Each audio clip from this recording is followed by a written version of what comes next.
আমার কাছে এক মা তার বাবুকে নিয়ে আসলেন। বাবুর সমস্যা ছিল সর্দি কাশি। এক ডক্টর দেখে এক্স-রে করালেন এবং তাকে হসপিটালে ভর্তি হওয়ার জন্য বললেন এক্স-রে রিপোর্টটা দেখে। তার মা একটু কনফিউশনে পড়ে গেলেন, যেহেতু বাবুর কোনো শ্বাসকষ্ট ছিল না, তাকে হসপিটালাইজেশন হতে হবে কি না, সেজন্য আমার কাছে আসলেন এবং এক্স-রেটা আপনাদেরকে আমি দেখাচ্ছি। তো দেখে মনে হচ্ছে তার এক্স-রেতে নিউমোনিয়া আছে। তো আমার অবজারভেশন হলো এখানে যে এক্স-রেটা করা হয়েছে অ্যাকচুয়ালি এই এক্স-রেটা আইডিয়াল কোনো এক্স-রে না। এখানে আন্ডার পেনিট্রেশন হয়েছে, অর্থাৎ এক্সপোজার এখানে কম হয়েছে। আন্ডার এক্সপোজার হওয়ার কারণে একদম সাদা হয়ে গিয়েছে এবং এটা ঠিকমতো বোঝা যাচ্ছে না এটা কি আসলে নিউমোনিয়া না অন্য কিছু।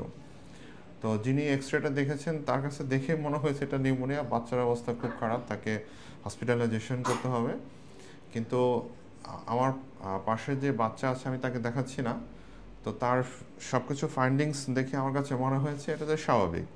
এটা রোগীর কোনো ভর্তি লাগবে না, কিছু কিছু করতে হবে না, ওষুধ দিলে এটা ঠিক হয়ে যাবে ইনশাআল্লাহ। কিন্তু আমরা একটা মেসেজ হচ্ছে যে বাচ্চাদের এক্স-রে দেখেই সঠিকভাবে যদি ইন্টারপ্রিটেশন আমরা না করতে পারি তাহলে কিন্তু ডায়াগনোসিস মিস হতে পারে এবং রোগীদের জন্য অনেক সাফারিংস হতে পারে।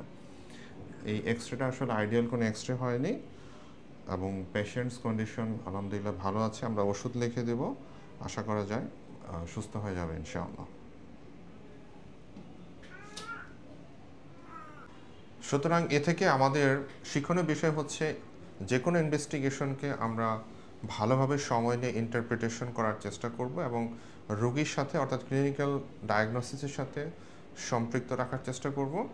এতে করে রোগীদের হয়রানি অনেকটাই কম হবে ইনশাআল্লাহ।